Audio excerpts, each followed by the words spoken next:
Well, hello, folks. This is Torrey Vent again in Olympia.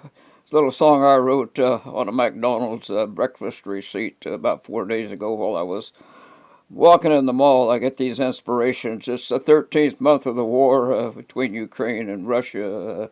Russians are getting ready to amass more forces and going to try a second invasion or an offensive, a spring offensive.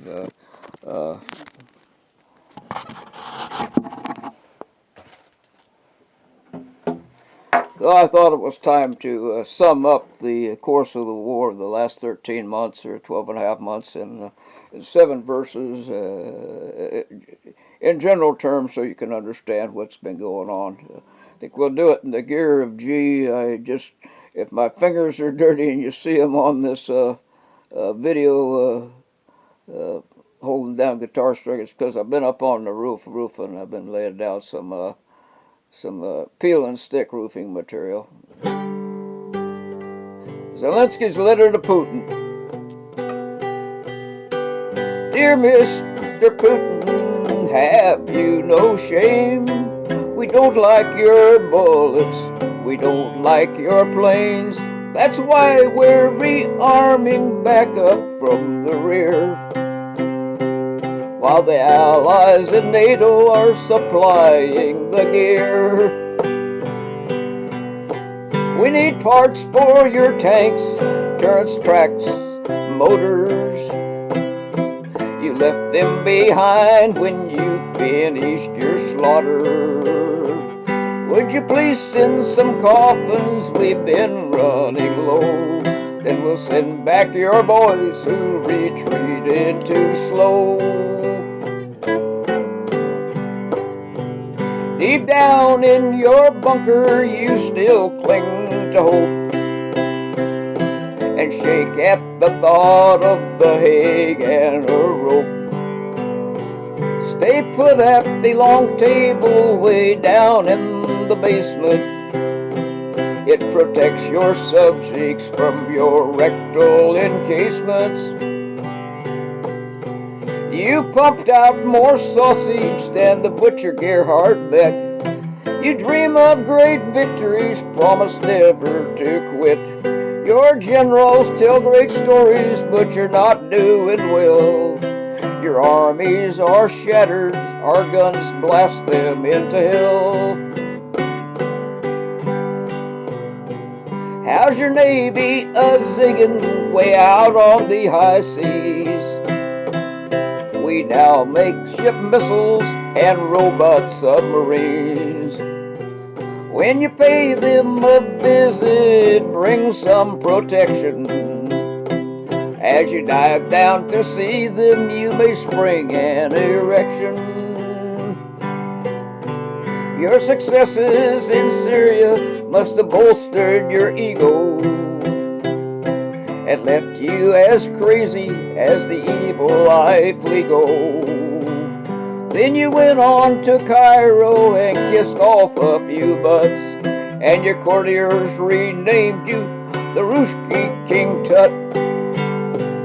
Way back in old Europe, you're just another goofy Russian, like your ancestors whipped by England and Prussia. Don't expect history to treat you very well, or you'll have a roommate named Hitler in hell. Two old ladies a-sleeping in the bed, and neither one knew that the other was dead. Little humor on the end, end up a war song. I tried it out in a tune of the Irish Washerwoman, but this tune I just gave you isn't the same one that I practice it in. Every time I change keys, I change tunes. Whatever fits the words. We're in the 13th month of the war. The Ukrainians lately have been doing a lot better than the Russians. The Chinese are desperately trying to defuse Putin. They're probably afraid that we're going to have a confrontation with Russia and it's going to be on their border.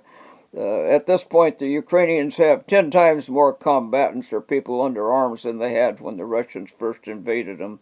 In the beginning, they had about 30,000 soldiers and maybe 50,000 national police that could function as a home guard or a national guard. But now the Ukrainians have recruited just about anybody between the ages of 16 to 60, including the women. They have women snipers with 50 caliber, high velocity, with scopes for windage and elevation. Have a killing range. They can stand back a mile, and these snipers can take out one Russian a day on the average, and they don't even hear the gun. They're so far away.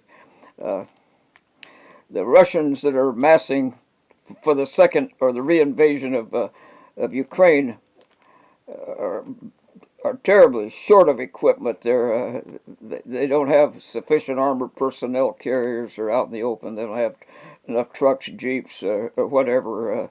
The first wave, if they charge the Ukrainians who are laying in wait and they're angry and waiting for them, they're going to be decimated out. The first wave of Russians probably going to suffer 90% killed or wounded, and the Russians don't have combat medics, so most of them that are wounded either die or they lose a limb.